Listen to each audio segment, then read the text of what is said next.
Oh yeah, I changed it up. Oh, here's Chris. Okay. Hi guys. Sorry I'm late a little bit. I was streaming Rivals with everyone, and then I ended up having to take a little shower and stuff.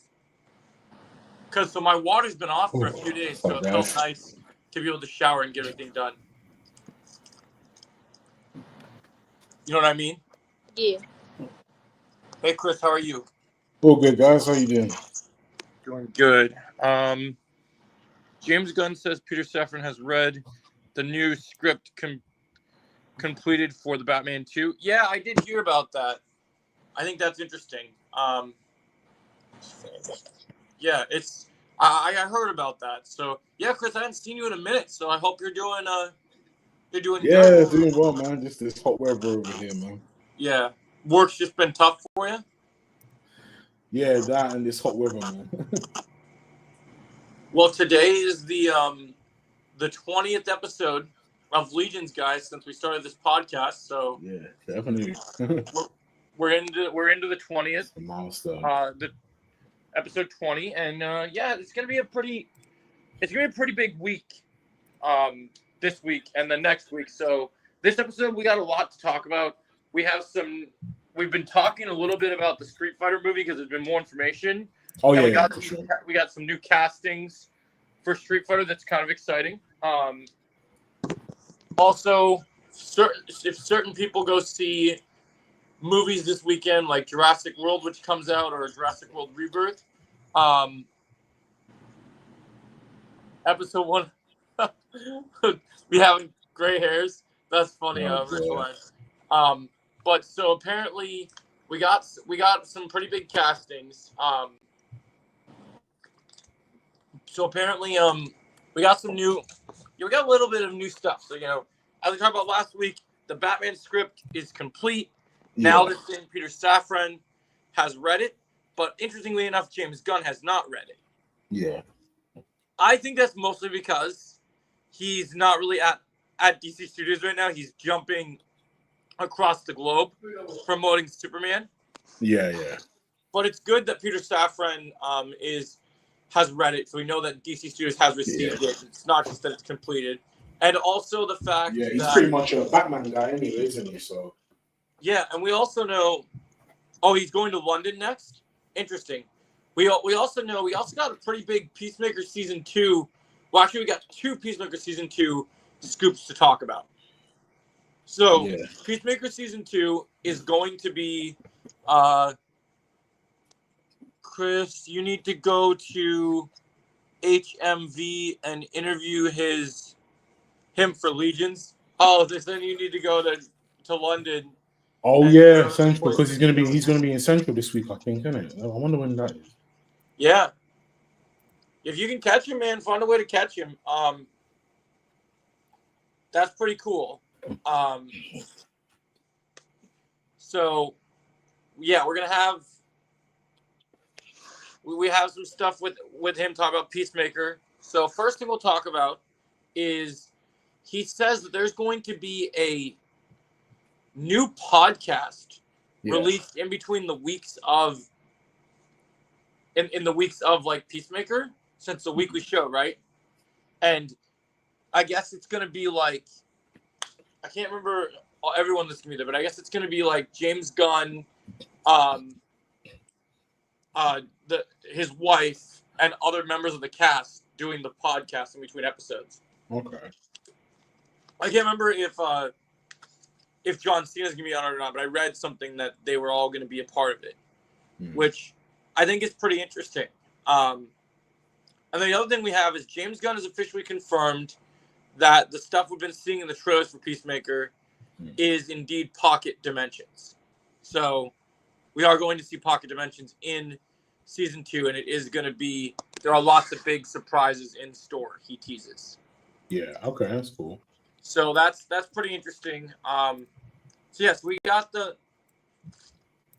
so apparently we got a couple new interesting trailers to talk about. I have not watched them, and I want to just mention we got Eyes of Wakanda, the new Marvel animated project trailer today. It's only like 31 seconds, whatever, which is interesting because Apparently, it's going to be one of the shortest Marvel shows. I guess it's only 4 episodes. Yeah. But it looks interesting from what I'm hearing people talk about. We also have, apparently, I don't know if you can watch it online, but you can definitely view it if you go see movies this weekend. Okay, that's cool. There is a new teaser that's being attached to, I think, Jurassic World Rebirth for the Odyssey that people are saying. So that's interesting. Also, speaking of Jurassic World Rebirth, yesterday I was hearing, just wanted to stop by and say hi. I have a headache. I'm going to need to get some sleep. No worries, Cecile. Remember, guys, if anyone don't want to get spoiled for Superman, come off social media and YouTube after July 7th. Tell you watch it. I'm off for 6 days. No worries, Retrolad. Yeah, I'll be off socials anyway for a bit. Yeah, to be honest, I want to make a little announcement because I know we have these chats that people come in and do stuff, right? Yeah. I'm going to make an announcement, guys, that I want to announce to you guys. It's not going to be canceled, but we are going to delay and change days for Legions for next week. Yeah. Okay, that's cool. So I've decided, because of the internet and people in chat and things we can't always control, I think we're going to postpone Legions till next Thursday next week. Next Wednesday, yeah. Okay. Yep. And I will give a non-spoiler review for Superman, but that way at least I don't get spoiled looking at the chats and stuff. Yeah, of course. And other people. Because I'm seeing it with Kenna. Me and Kenna are seeing it July 8th. So we're going that Tuesday. Oh, yeah, you said you got a special screening, innit? So yep, good. Amazon extra screening. So we're going to move Legends, and we'll move Legions. I'm even going to put it in my community tab to Thursday. So, yeah, and then on top of other things, me and McKenna finished Man of Steel last night. We're going to be watching Dawn of Justice tonight. Okay, cool. You think we should delay Legions for another 2 weeks? I don't think so, Retro, because there's still other topics to talk about. Like I don't think that's a wise decision for the podcast, because we want these podcasts to be consistent. And I feel like if we delay because of one movie, we don't just talk about DC news; we talk about all news. So all news as well. So I think because if we do that, then and the thing is as well, like, what if somebody gets spoiled within those 2 weeks as well? So like that's the thing as well that I'm kind of figuring out as well. Like, nah, we shouldn't. I don't think we should kind of delay it. Like, I mean, obviously delay it, but like not maybe for another 2 weeks. I don't think. No worries, Underground. No, we can deal with that though. Like those people exist, Retrolad, but we can handle it. It's not a problem. I have more than enough mods to get rid of it. Just be smart, guys. Log out of your Twitters, do what you got to do, and be smart. Yeah, make sure you know. But the other thing we got to talk about that's kind of frustrating, guys. I've been hearing that Jurassic World Rebirth was getting really bad critical reviews, right? Yeah. Well, apparently I found out Rotten Tomatoes, it seems like they need to fix their shit, because I thought only verified people were supposed to be able to give reviews for those. Oh, so it's anyone basically saying their piece. Okay. Because what I heard, and if this is true, I don't know if I read a report about this. If this is true, I think this is absolutely disgusting, and it makes no sense to have this this notion I'm hearing. Yeah. I'm hearing that some James Gunn fans, claiming to be big James Gunn fans and being excited for Superman, right, are scared of any competition for their movie, so they tried to go and review Jurassic World Rebirth with like verified accounts or whatever. And I'm like, look, can we just let every movie do their thing? That's what I'm saying. Like, Fantastic Four's coming out the same week or day, whatever. Like, let it be what it is, man. And honestly, the thing people are mad about is because there's a new report that came out today that basically Jurassic World is going to have a really big opening right now, and people are scared because it comes out a week before Superman comes out. Yeah. But people need to remember welcome to the new freaking age. Yeah, I know. But people need to remember that Superman and Jurassic World Rebirth, different movies, different tastes, different things, different audiences, and like we've seen with these Jurassic World movies that even if they turn out bad, people will go see them and they make money because it's simple, just dinosaurs fighting dinosaurs. It just seems to sell. Yeah, for real. And so I feel we just need to accept that. I think people just got to let the film speak for itself. That's all it's got to do. Yes, but we did have some good news in terms of Superman, in terms of how well it's performing overseas for people that have gotten to see screenings and stuff, right? Yeah. I heard Brazil has been doing really good, and Mexico have had some quite a bit good praise with Superman in terms of it being like a currency.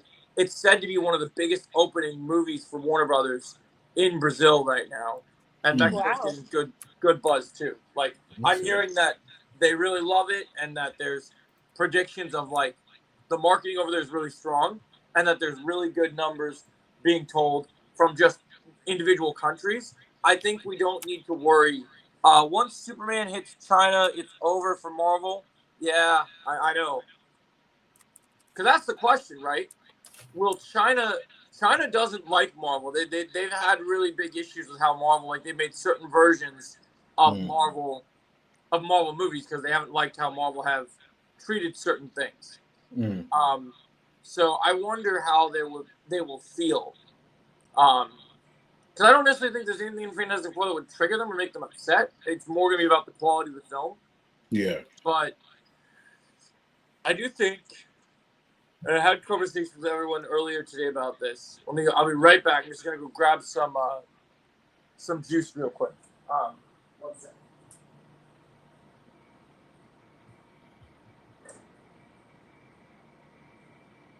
All right. I'm back. Okay. I do think that all movies will be successful. But I still think, and I've said this before, out of the 3 movies, because of the current trajectory where Marvel is at, I do think that Marvel is going to get hit the most loss of I think so. Of box office. I don't think Fantastic Four is gonna have a good first week. It might have a decent first week, but I don't think it's gonna be as good as anybody. And I think the thing is, I think Marvel is going to, even though the fans could possibly like Fantastic Four, I don't think the company will view Fantastic Four as a success. Yeah. Because while there are stuff happening with like, I've heard good box office numbers based on people bought tickets for the opening day and stuff. But they also need to realize that this is the thing that people don't understand about these early predictions for movies, right?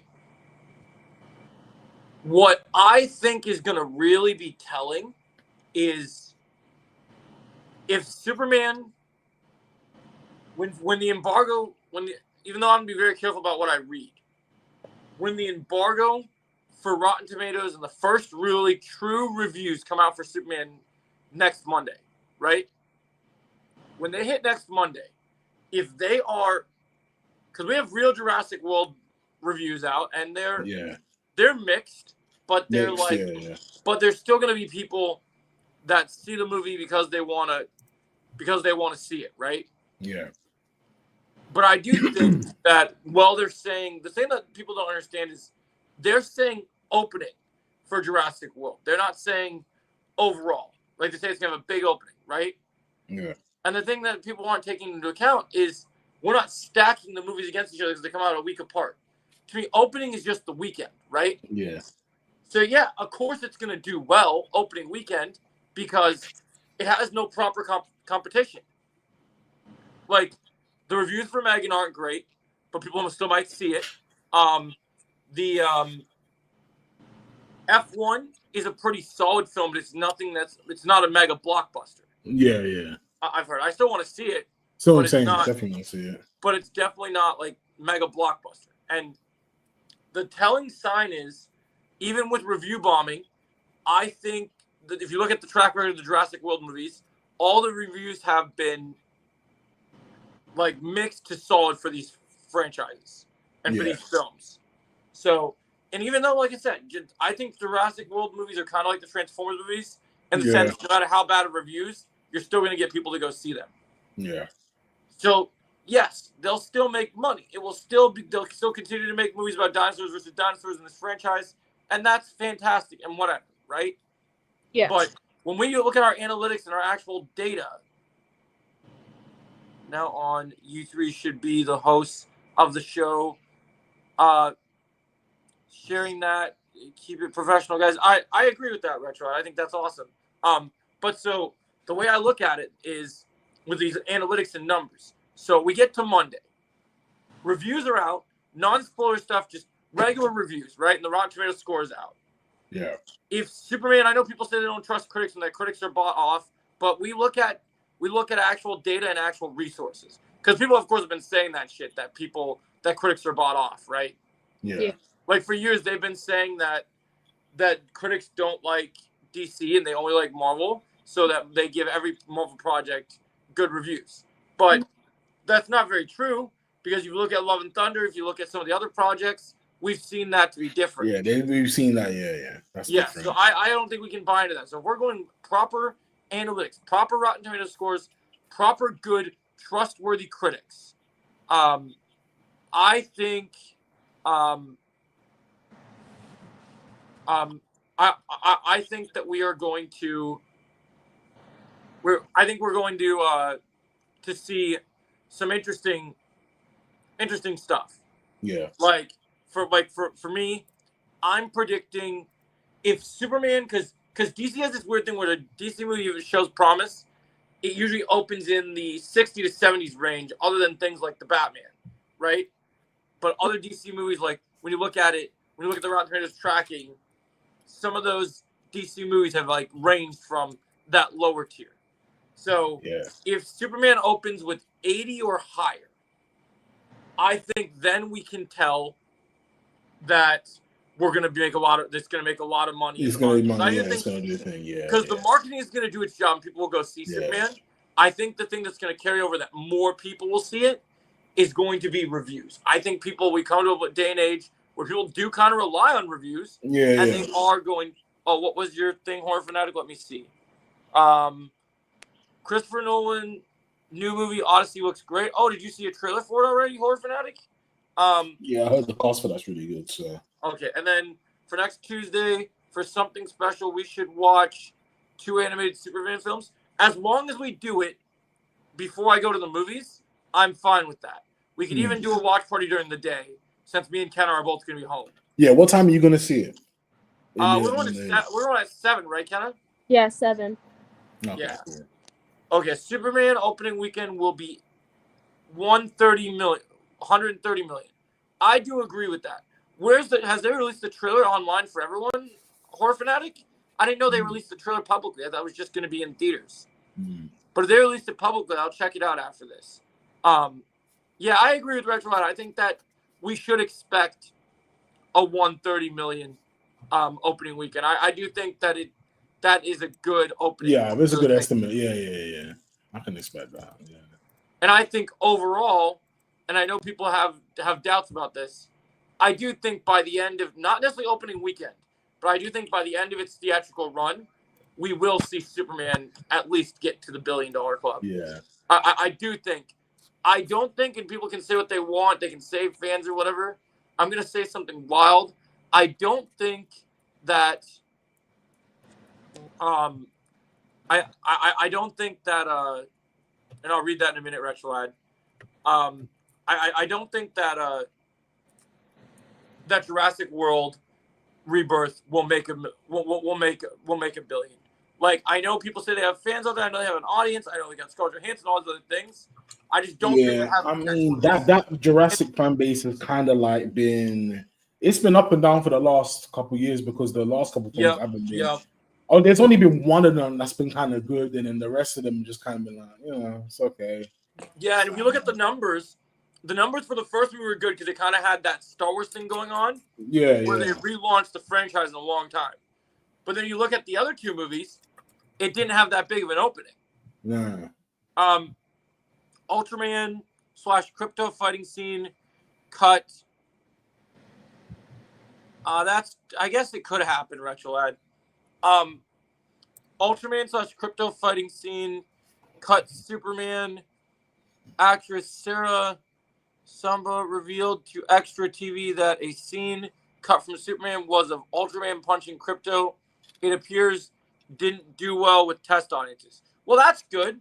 I think that's something that probably needed to be cut. Yeah, I think Ultraman's a bit too soon, ain't it? You know.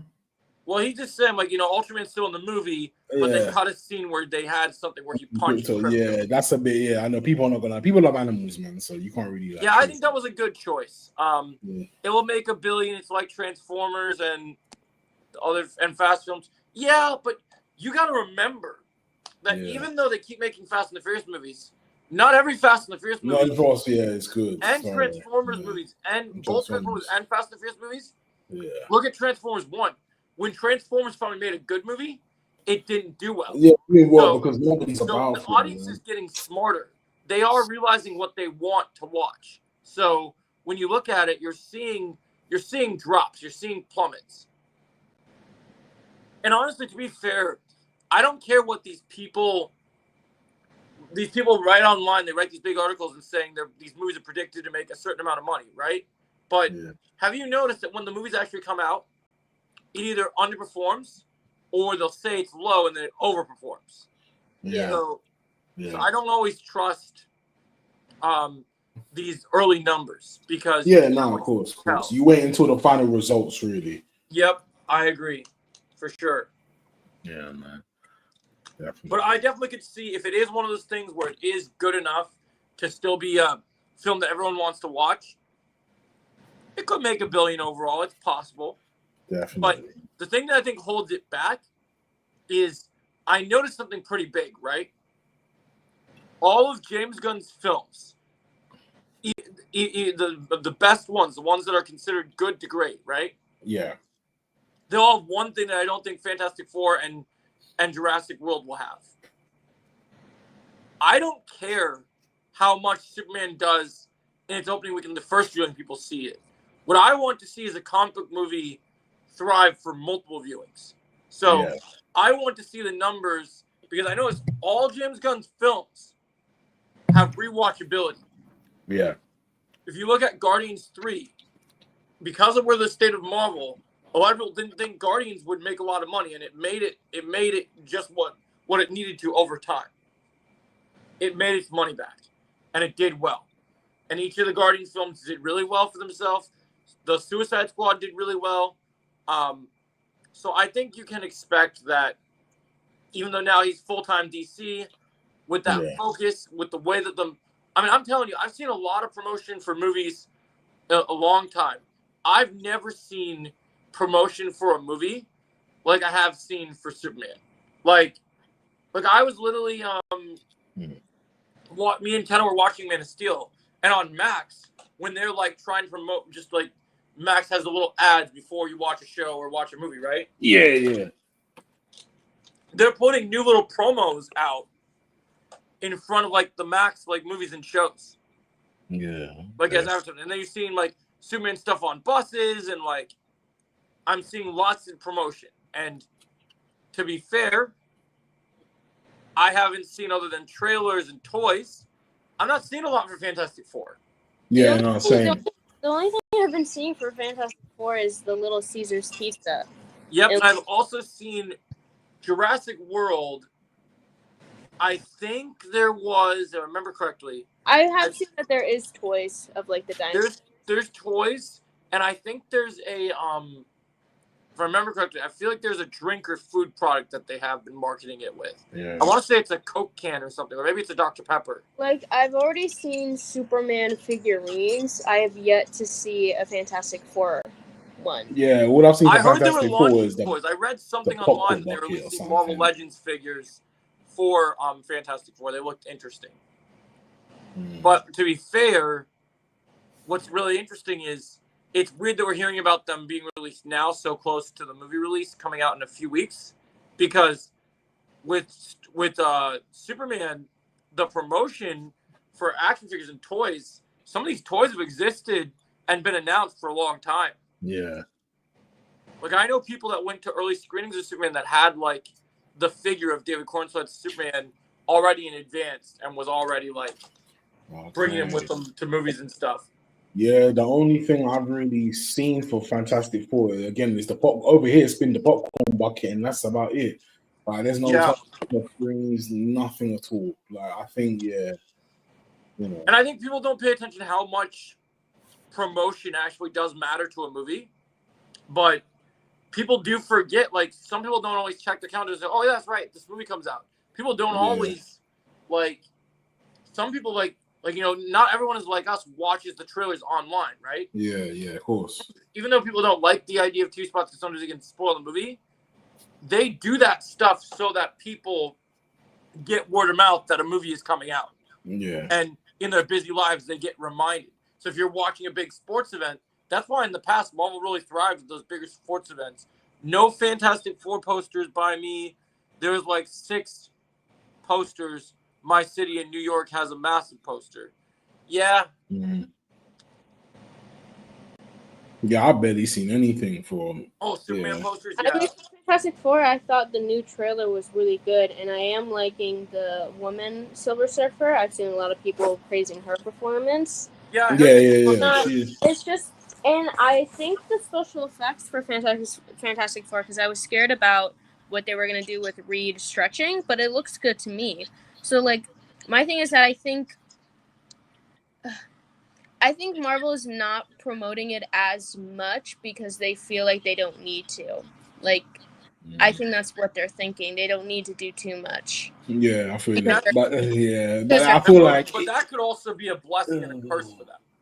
Yeah, that's what I'm saying. Like, I feel like if that's gonna happen, then I mean, you know, because I feel like for me, the Fantastic Four promotion has been. It's not. I wouldn't say it's been enough. I wouldn't say it's been little, but it's just been like you're kind of just sprinkling stuff here and there. Yeah, like it's okay kind of thing. So if Marvel was really good at promoting Fantastic Four, because I think they should be doing the same thing as Superman, because even though we had Superman and Fantastic movies before, they were all mediocre. And because Superman, the way that they're promoting it is like, this is the new, better Superman. Go see it. Yeah. And I just feel like they're not doing the same treatment for Fantastic Four. And this is what I'm saying. And Fantastic Four is deeply loved in the Marvel Cinematic, like not even just universe, but the comics as well. So if this film does end up being bad, then it's me then. It's a curse. Rivals. I was talking to Luke. One of the biggest criticisms I'm hearing about for Fantastic Four from people who actually read the comics. Yeah. A lot of people are nervous about the Thing. Yeah, because he doesn't act like how he. Yeah, I don't. I mean, they say the actor is good, but one of the things that makes or breaks for people that are hardcore Fantastic Four comic fans is the Thing. There's a lot of emotion, and a lot of heart into the character, right? Yeah. And you know what I saw was a really interesting thing. This is what I think is going to be a telling sign about if you want to pit the movies against each other. There's one thing that Superman has that I think that even more people want to throw the visuals and the effects in each other's face. Yeah. I think the biggest thing that people are that I think is going to be the telling side of what people are going to like more is when you go to the cinema, you know, yes, some people go to the cinema nowadays for a blockbuster popcorn film, right? Mm. But here's the different thing I've noticed, right? I was talking to some people about this, and I was talking to a really hardcore Marvel fan who's like, oh, you know, I think they'll do this and whatever. And then me and Luke were talking about this. And I don't think Fantastic Four has anything emotionally in it that's going to drive people to really feel connected to the film. Mm. That's my problem with it, too, because yes, maybe this might be crazy, but I kind of wish they didn't already say Galactus was going to be in it, because I think they should have lied, because my problem with the movie is that we already know how it's going to end. There's no suspension of, disbelief. Like, we already know that they're going to lose to Galactus. So I think it'll be an entertaining movie, but I'm like, oh, I already know how it's gonna. You know how it's gonna go. Yeah, absolutely. And like that's also my biggest problem is that what I really like about it is that they're in their own little Earth, like very futuristic 60s. And I wish they weren't. I understand why they're doing it because of Secret Wars and Avengers Doomsday, but I wish they, for just a little while, they weren't already connected to the main MCU timeline. Yeah, I think. Yeah, I feel like they could have waited a little bit. Yeah, I feel that too. I also feel one of the things I think that's going to be a really big issue, and I know that a lot of people are going to make the Incredibles comparison, and that's fine. Yeah, they really shouldn't have, when they made the trailers. Whoever was editing the Marvel trailers, you have to remember that people are going to watch this movie that have never read the comics, right? Yeah, of course. It was a bad move to show in the trailers that Sue's pregnant already. Yeah, because they don't even know about Frankton and that. So I feel that could have been something in the movie that would have caught people off guard and would have gave like a feeling of like the sad thing is there's toys and information out there and stuff out there already that already shows that Sue and Reed's kid is going to be already very powerful, right? So like they're kind of taking like the thing that Superman has going for it is, even though they deleted a scene like we're talking about with Krypto getting punched, right? We know from just because there's clips out there now, right? Yeah. We know that at some point during Superman, Krypto may not get punched in a scene where we actually see, but something happens where he gets captured. Yeah, by Lex. Yeah. We know that Lex takes him. So that, and because of it, people have complained, like you said, people really care about animals, and that is a different feeling, but it still is also like, with Superman even being such a hopeful movie, David Cornswell wants to talk to Robin and Wonder Woman in the DCU. Yeah, I heard about that. I think that's pretty interesting. I liked what he said about Robin, how he wants to be kind of more of a, like, he sees Superman as very kind of having a father side.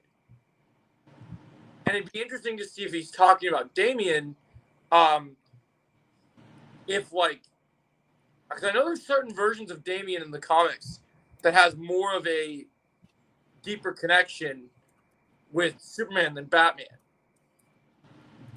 Like, there's been moments where he looks up to Superman. So I wonder how that's going to do. James Gunn gave us a hint about who's playing Wonder Woman. Yeah, it's what's her name? Adria thing from she was the lead female actress in Star Wars. So is he already basically like kind of trying to basically semi-confirm that he wants to cast the girl from Andor? Is that yeah. Okay. I get it. Yeah, I just wish that Fantastic Four, they tried to like trick us, because I know that if they didn't already announce Galactus was going to be in it, obviously people would speculate, oh, are they going to do Galactus right? Or are they going to do, like, obviously that talk would still happen. But I wish they kind of picked a different main villain for the trailers. So we think, okay. What I don't understand about it is, like, we've been hearing all these rumors that, like, supposedly this movie's not going to have an origin story, but, like, you're going to get to see the Fantastic Four go against these different villains, right? Yeah. Mm-hmm. Usually with trailers and stuff, you have to show some stuff from the movie. They should have shown more focus of the earlier half of the movie. Because my problem with Fantastic Four is I haven't done a reaction to it yet, but I watched the new trailer, right? Mm-hmm. And I feel like, you know how James Gunn says that there's stuff about Superman we don't know, right? Yeah. I know everything I need to know about Fantastic Four. Like, I don't know all the character arcs, but I already know what the end credit scene is. I already know, even though that wasn't in the trailer, but I was able to find that out. And then, because people are idiots on the internet. But then also, I know from the trailers, from the marketing of the movie, I know all the suspense, because since, even though we haven't seen him in the trailer, they already showed us that in the trailer, that even though we've had a lot of stuff that we're against with Pedro, we're already seeing that Pedro already is blaming himself for bringing Galactus to Earth. Like, they've already told us that that's going to happen. Yeah, of course. So it's like it's kind of just too bad because, and the thing I was bringing on about the Thing for people that read the comics is I don't think in this movie, because they're not doing the proper origins backstories. I don't think you're going to get to see that really great storyline with the Thing in the comics where you kind of see the Thing as this tragic character, right? And you get to feel, that's funny, Underground. Like, you get to feel connected. Like, there's stuff in the comics where, he struggles with, oh, do I change back to a human, right? Can Reed cure me? And that guilt carries. And then, his wife at first doesn't like him as the Thing, and then his wife accepts him. So even though Reed finds a cure, he doesn't want to take that cure because he becomes happy who he is and the job he's needed. There just doesn't seem to be any emotional impact for this. Yeah, James Gunn hinted we should be seeing baby Superman and the destruction of Krypton in the Supergirl movie. Interesting. That doesn't surprise me. Because I guess it makes more sense not to see it in Superman since we're not doing an origin film. But with Supergirl getting so tied to Superman, it would make sense. Yeah, especially since she comes later on Earth. If I was James Gunn, I'd do Brainiac, Justice League 1 villain, Darkseid, Justice League 2, and number 3, Death of Superman with. Do you think they would do Death of Superman as a Justice League movie? That's interesting. It's possible. Wait, hold on. Oh, yeah, I think I actually, after we watched Man of Steel, I did watch the Death of Superman animated movie. Yeah. And I do think that should be a Justice League movie because they do play important parts in that film. Yeah. Oh, yeah, 100. Yeah, I think that's what the original DCU was leading into, but the way they kind of did it was just like a bit, They did it poorly. I mean, like, we're going to watch... Hello, no. Really poor there. Mm-hmm. Yeah. They brought Wonder Woman in too late. Yeah. They didn't develop Batman. I think the thing that really kills it is in Dawn of Justice, they developed, and they focused so much of that movie on Superman and Batman not liking each other, and then they switch up right at the end, right? Yeah. Mm-hmm. If you're going to kill Superman, you really need to have Superman and Batman's relationship be good.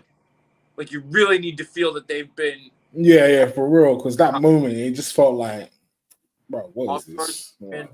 Batman and Superman are, like, best bros. Exactly. Iterations. Exactly, yeah. It doesn't show a lot of emotion, like, facial expressions. He does care and does get hurt.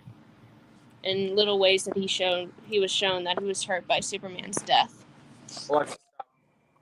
It would be interesting to see if James Gunn ever does the sequel to The Death of Superman, where it's the Reign of the Supermen, where it's just a bunch of Superman clones after his death. Yes. I think they could do something like that. And I do think that's possible. Justice League 4 should be Young Justice. Yeah, they could do that. If they do multiple Justice League films, and by the time we get to the fourth movie, they really start to develop Young Justice throughout the universe, I think that would be a really good idea. Because if we're already going to have characters like Dick Grayson around, and when we get to Green Arrow projects, if we already have, if we find out that Oliver already has Roy has passed on from being his sidekick to being his partner, then I think that we definitely could see something like that. And I have even thought about, even though there's indication for Teen Titans, I can definitely see anyone who's watched the animated Young Justice, that Blue Beetle is going to be a big part of Young. And I think that him being around. One thing I really hope, though, is, and I know Chris is going to agree with this, if we're going to go the Young Justice route, we gotta start greenlighting a Static Shock project. Yeah, 100%. We gotta get 100%. Yeah, man. We gotta get. Not even just start, but there's gotta be like has to, because the thing is, there's with Young Justice as well. Like there's other heroes that play a part to it as well. Like we gotta see Superboy, we gotta see flipping Aqualad, we've got to see like Flash, we've got to see quite a few people. You know what I mean? So it's just Aqualad was one of my favorites in the Young Justice cartoon. It's so cool to see live action. Yeah, you know, we just gotta find a way to bring them in as a young core. Because if we can get Titans, then we should be able to get Young Justice. Like, as much as I would love to see Roy with Green Arrow, I would also love to see Artemis too in the chest I think we could still get Artemis. I think we could get I think we could definitely get Artemis as well.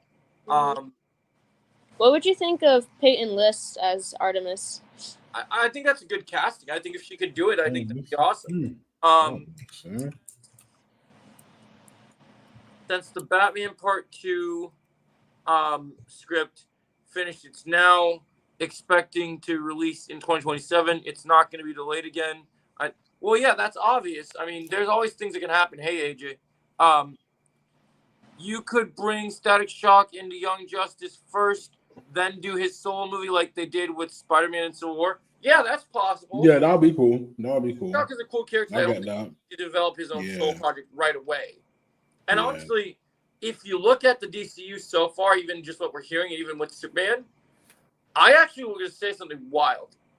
I think we'll get more characters introduced to this universe in other films in the DCU, expanded upon like other metahumans. Yeah. And we'll get individual stories. Like, I don't think every character in this universe will get a standalone solo film. Or they could get one later. But I think when they're debuted in the universe, if you look at it, I think they'll debut in these other projects. Yeah, I feel that because if we're getting Superman, then we're getting kind of like within Superman, we're getting Guy Gardner, Mr. Terrific, and Max Lord. I think that's really smart for the DC to do that instead of having an origin or like just a solo film for every new character, because I think that's where Marvel falls short, and that's when it became a chore to watch all of them. The way that DC is doing it doesn't. And then the connection kind of thing. I mean, they can do because the thing is, what they planned to do but never did was the spotlight stuff. So if they do the spotlight stuff for like an hour on like TV or something like that, then they can kind of introduce the character that way, and then people will know. I want to know how that failed. Like, where the direction. I personally think because I think honestly, Marvel, they pissed off at everybody to the point where it's just like all the new ideas that they had, especially the spotlight stuff, no one cared for it no more. Because we was all at that point saying, like, look, if you guys are not going to make the content that we love and adore, but what we're kind of used to, but with something new, we're not going to pay attention to it. And I think, and it was around the time, I think, after Eternals came out. So, yeah, like, I can see why they cut it. Like, you know what I mean? Like, nobody, at that point, nobody was really interested to see that or to see the spotlight stuff. You mentioned that about Wonder Woman, I agree with, Rexalad. But I was talking to Kenna about this, about the first metahuman in 300 years of the DCU. I know you think, overall, a Justice League movie is going to be that they're going to build up to Brainiac, and Brainiac could still be involved, right? Yeah. But I'm really getting the feeling that DC, which will make them very different from Marvel, I think Gods of Monsters as a whole storyline is building up to Vandal Savage. Like, I think that's where we're going. I think that's what's going to be the main plan. Is that we're building up to Vandal Savage, especially with all the talk of how long metahumans have been in this universe. Yeah. I see us drawing directly into Vandal Savage. And I'm going to mention it in my DC Roundup video today, because I think that's the best. When you think of the whole Gods and Monsters thing, I think that's a key piece of where they're building. Yeah. Like I do see, I do see the appeal. I do see why everyone wants Brainiac as a Justice League villain, and we still could get it. But I really think that they're tying into Vandal Savage. I think even with Brainiac, like, I mean, he is still mainly Superman's enemy, so I think they could kind of just like hint at him for like the next two movies, say he's in the background doing something else, and then just like Justice League when it comes down to connects. Yeah, That's true. No, I agree. I agree with that. I definitely think that they're going to do something like that. Like, I think Vandal Savage is perfect because it establishes everyone that is a hero. It affects everyone because Chris should be a Just League 1 villain. He could be controlling members. Oh, you're saying he should be? I mean, yeah. I mean, he could be. Yeah. No, I hear what you're saying with Brainiac. And I get that. Yeah. Or they could make Brainiac the last villain, I feel like, because he is that like intense, you know what I mean? So we just want to make sure it's properly developed. Yeah, I think with the Justice League right now, all we need to do is just get the heroes, whatever films that they're in, make sure they appear in it for a good amount of time. People get to know them a little bit. Then that way the people can do their own research and get a little backstory of it. And then that way you establish, that's why with the whole Gods and Monsters story, you establish something. No, I would reveal him in Supergirl, the destruction of Krypton. Then use him in Justice League 1. I mean, you could do that. It is possible. But my biggest thing, I told Kenna this, my biggest problem with Brainiac in DC is I don't want, one of the things that's always gotten DC in trouble is comparison to Marvel. Yeah, they don't want to be in that comparison. They want to do their own thing. Yeah, that was like the biggest problem with Jason Momoa's Aquaman. It was too much like Chris Hemsworth's Thor. I feel you. Yeah, I feel you. To me, my biggest issue is I love Brainiac on paper as an amazing character, and I think you can do him very good justice. But I feel like if you use him as a Justice League villain, and if he's like my issue is, I know that Ultron was the second villain, but if you use him like the first villain, you're still gonna feel that Ultron comparison. And yeah, and also just like the problem with like especially the Zack Snyder portrayal, because his art style is very dark and edgy. I just didn't care for the comparisons of the Snyderverse with the current MCU of like the MCU is like bright and happy and the DC's dark and edgy.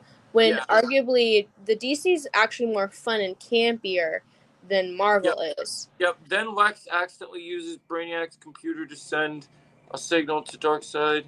I got it set up. Hi, Jake. Hey, Jake. Hey, AJ. Yeah. I mean, I just feel like I get why everyone wants Brainiac. I really just want Brainiac in whatever Superman 2 ends up being called. I think that Brainiac is better served. I mean, DC and Marvel have been coexisting for years. The comparisons can't be helped at most times, especially when there are characters that do copy off each other, like Deadpool and Deathstroke, for example. But I just feel the robot angle is just going to be really hard at this stage. I really think that we should wait on Brainiac, personally. Like, build him up a little bit. Yeah, build him up, man. Especially because with this Superman film, we have so many antagonists like Lex Luthor and Ultraman and Metamorpho. So to already go straight to Brainiac, I feel would be a little too much. But also, let's look at this, right? And that's the other problem, Retro Lad. You start your Justice League movie. That's the other thing I'm going to say, okay? I'm gonna say something wild that people might not agree with, but I think this is absolutely true. Retro Lad is describing turning Justice League into Avengers 1. And I don't want that. Because if you look at what Retro Lad's saying here, Brainiac is a Justice League threat. He would have a massive army. Yeah, but that's Avengers 1, bro. Because Loki comes to Earth with an army of aliens, and I know it's not aliens in this scenario, but Brainiac coming to Earth with an army, it just feels too Avengers 1 to me. Oh, you agree with me? Me, AJ? Thanks, buddy. I just feel the best plan is to beat Marvel with the ground running plan, right? And I told Ken about this, and I'll tell you about this, Chris. The best villain to do for a Justice League 1 is not one villain. It's to go with the end of Joe, I just sent you the news. Gene is coming. Then first, then Blade. Okay. That's interesting.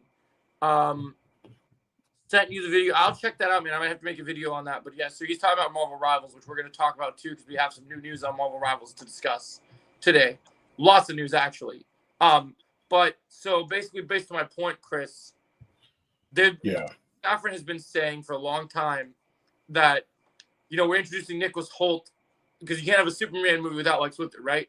Yeah, of course. But I think Lex Luthor in DC is being set up to be like Thanos for Marvel, but for DC, right? Yeah. So I think that Lex being in Superman and being a big, he'll get defeated. But I think at the end of Superman, it's not going to feel like that big of a defeat because of how smart Lex Luthor is. I feel that he's going to start something big, and I think Lex will be controlled by Brainiac and use the Lex suit. See, I don't want that though. That's not what I want, because Brainiac. And here's the other thing. I didn't want to make this comparison because I know it's not a properly written good storyline, but there's another reason we have to wait on Brainiac that people haven't thought of yet. And I know it's video games versus movies, but it needs to be addressed. People need to wash the Justice League Suicide Squad kills the Justice League out of their mouth. And if we immediately go to Brainiac controlling heroes or other characters, we're just going to get comparisons to Suicide Squad. And so I get because that is his power, but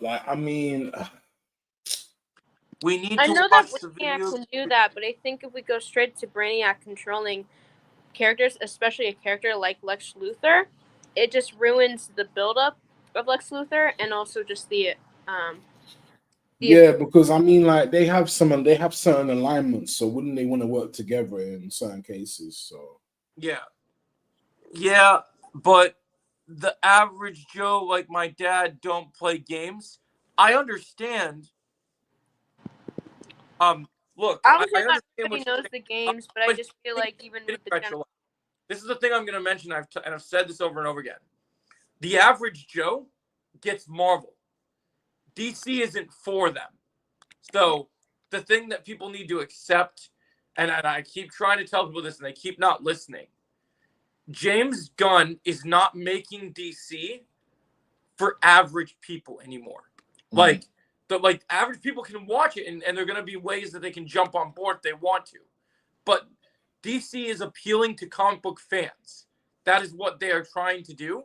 And your comment about James Gunn is making DC in mind with video games, movies, TV shows, all coexisting. So you need to accept that James Gunn knows that people have played that game. They know it exists. They know it's a problem. And also, I'm fine. I know Brainiac is going to be in this universe. I know he could be a Justice League villain. I know he's a threat. The games need to be one-year DC stories. Don't need them connect. They can be like DC for extra stuff. For the DCU, average Joe can watch the movies. That's fair. But see, my whole thing is they just have to wait on Brainiac because there's too many issues with the comparisons, and we need to develop these characters. And it's easier to develop, to me, because Marvel. Even with Justice League as well, there's other villains as well that pop up and whatnot. Take example for Gorilla Grodd. Even though he's seen as a Flash villain, I still see him as a Justice League kind of threat too, because it's just how he is. And if they do a Justice League movie, and I think the plan is to almost do like a Superman Super Friends thing, but not as campy and more dark. And you do a Legion of Doom versus this new fledged Justice League. That's how you do something different and interesting.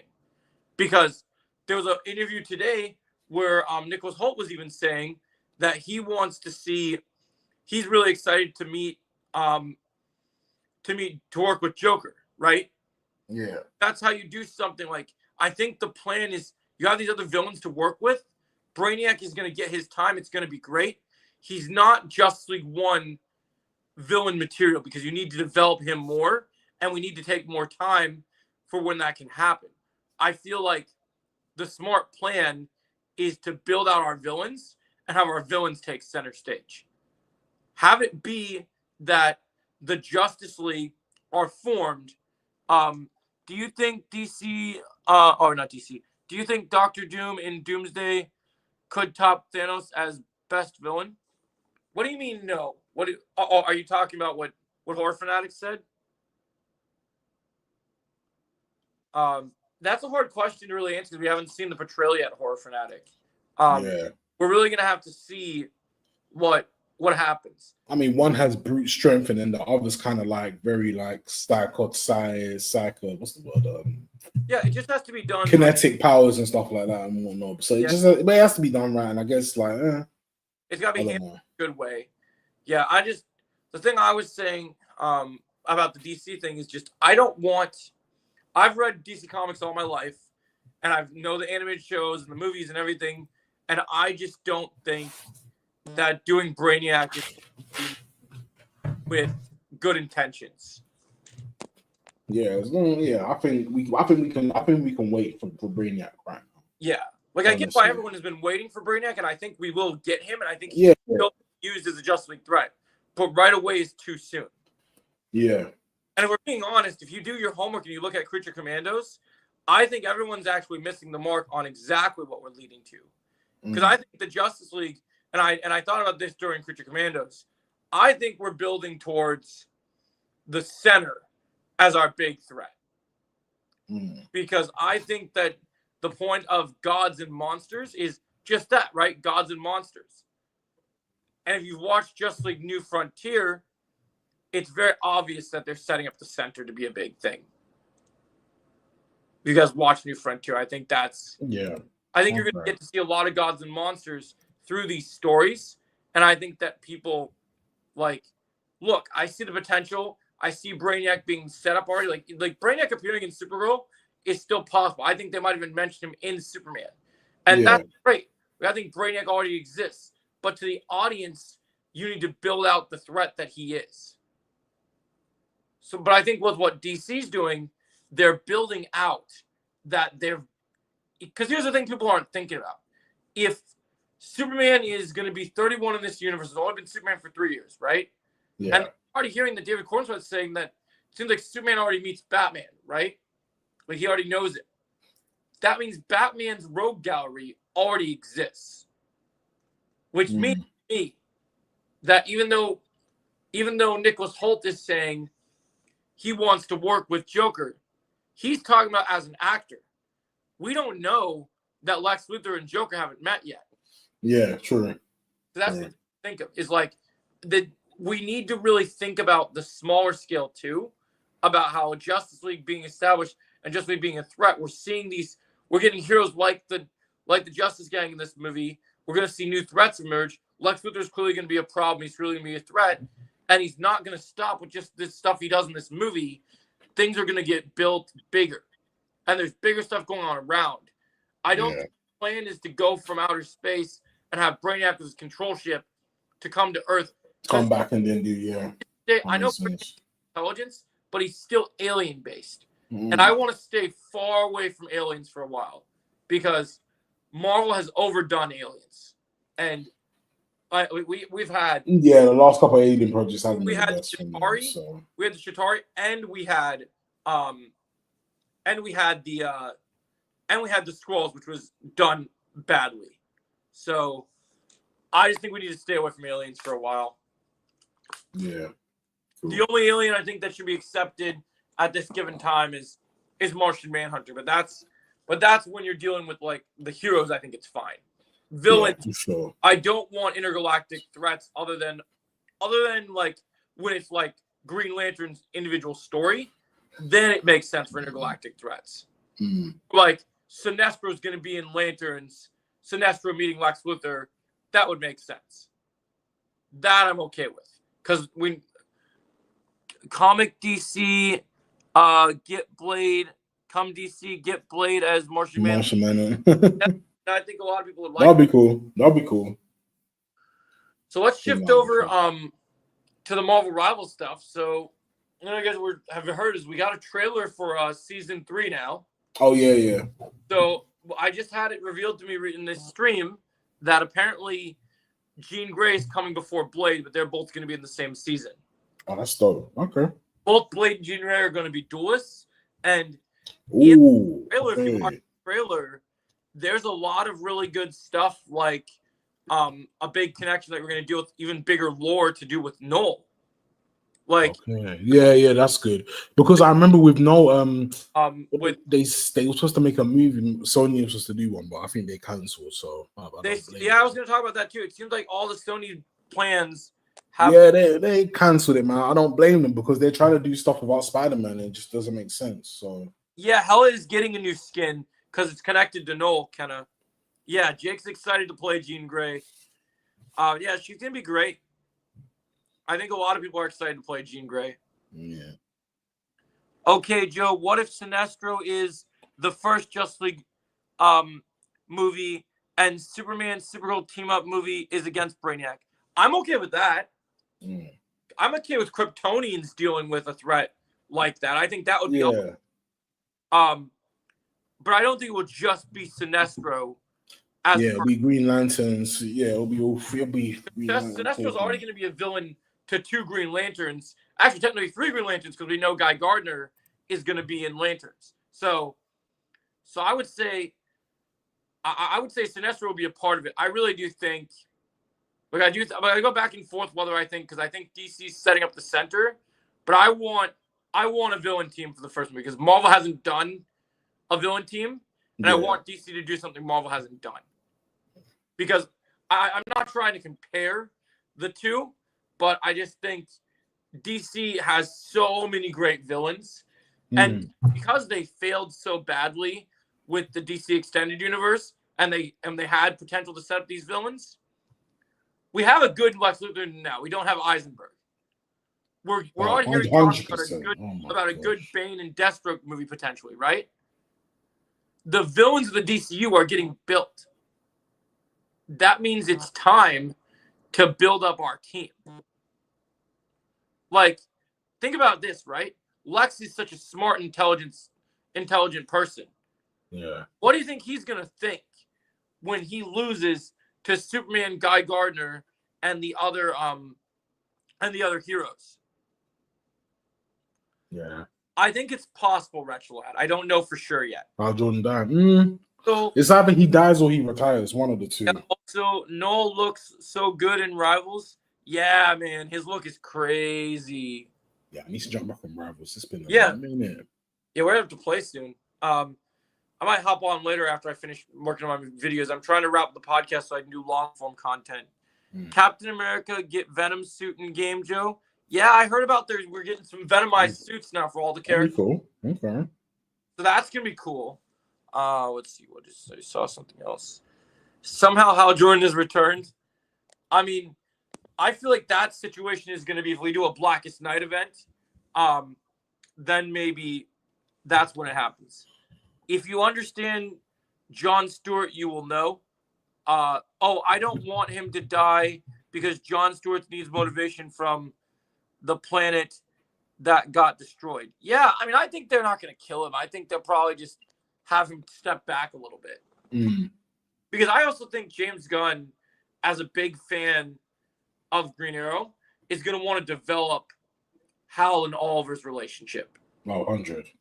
So I feel like, yeah, we should keep Hal around. Because just because John Stewart is the mainstay new Green Lantern does not mean that Hal Jordan cannot still be present. Especially since the Green Lanterns in general are a group, I don't see the problem of having 2 Green Lanterns on Earth coexist with each other. Yeah. The Lantern Corps. Yeah, but I think the Lantern Corps, most of them, some of them do live on the same planets or same universes and stuff, so it should come out. I would also want Hal Jordan to stick around because, I forgot her name, but the Pink Lantern, she's like the villain turned girlfriend. Yeah, I know. I really liked her. I remember watching her in like cartoons when I was little, and I really liked her. So I would love to see her interact with Hal Jordan. And just growing up with the Justice League cartoon, I always loved the relationship between Hawkgirl and John Stewart. So I'm very excited to see those two meet up. They're probably going to develop that at some point since James Gunn's a big fan of that franchise. You could mention in Lanterns that Barry sacrificed himself, and that's why Hal is depressed. That's possible. The only thing that I think goes against that stuff is they filmed Lanterns, and there's been no plans for the Flash yet. Like I think they got to build him in it, so it's just they do. As of James Gunn hasn't even said when Flash is coming in yet. Yeah, but fair, I still don't think we know everything about Gods and Monsters yet. I think James Gunn is playing things very smart. Like, we know our pillar heroes, we know they're a big deal, but the other heroes can be a mystery as the story unfolds. And I think I'm going to say something pretty interesting, even though this is not what people would expect from this kind of show. I think Peacemaker is going to be one of the most important DC projects for the future. This isn't really Jake. Joe doesn't understand Marvel stuff. He supports James Gunn. Is that who I think it is? Not going to justify that with a response. I'm just going to ban you because you're not really Jake. Would you do Young Justice before Flash for Kid Wally to turn into Flash? Honestly, I would. Because I think that would be a good idea. And I think one thing that I think I would do, because we had so much focus on Barry, is I think when we did Young Justice, I think Barry would still be in the Speed Force. Yeah. Like, so I'll give him time to rise. Okay. Yeah, because we've had a lot of stuff to do with Barry, and it's now. We haven't seen much of Woody. And I think we could do something with Barry can still be present and still be mentioned and still be utilized in the universe, but I think he can take a little backseat for a little bit. That's definitely accurate. I have Barry come back in third Flash movie. He comes back for Crisis. Yeah. That's interesting, though, because he comes back for Crisis. He's just going to come back and die again. Yeah, what? Or actually just die. Yeah. So hopefully we'll get to develop him a little bit more before that. Yeah. Because everyone knows in Crisis, and since James Gunn loves his comics, I imagine both Supergirl and Barry will die in Crisis. Yeah, for sure. Because I think that he wants to do a more faithful adaptation than what the Arrowverse did. Because the Arrowverse made Barry and Kara's fate get erased because of, instead of Barry dying, you have Wally. Yeah. They could do that. That's possible. I mean, they did take Wally off the table during Young Justice, so that is possible. Yeah. I mean, it is definitely possible that they could do something like that. Then Barry turns time reboot again. That could be how he actually creates. Like, that could be their version of how they do Flashpoint too. I was just gonna bring that up. I was just gonna bring that up because I just want to say I would really love to see adaptation of Flashpoint Paradox and see Thomas Wayne as Batman and Martha Wayne as the Joker. What you guys think about, like, because a lot of people want these adaptations with like Elseworlds and stuff. Yeah. But I think Flashpoint works really good for an actual movie in the DCU, not an Elseworld. Oh yeah, definitely. Fourth movie, Flashpoint. Yeah, I think that would make perfect sense. Well, Justice. Yeah, I could see that as a Justice movie. Yeah. I think that would be really. Yeah. Flashpoint definitely has potential for that. I agree. Well, anyway, guys, it's 5:26. What are you doing for the rest of the day, Chris? I'm pretty much just chilling, really. So I was gonna wrap it at this time because it's almost 5:30, and I still dinner and work on content and stuff, and then and then we got our watch party to do later. So thanks for being here, guys. I think we're gonna wrap Legions here. Great. All right, cool. Great. I hope you guys have a great day, and stay tuned. I'll be doing some more streams later in a little bit. So all right, guys. See ya. Guys, bye. Yep.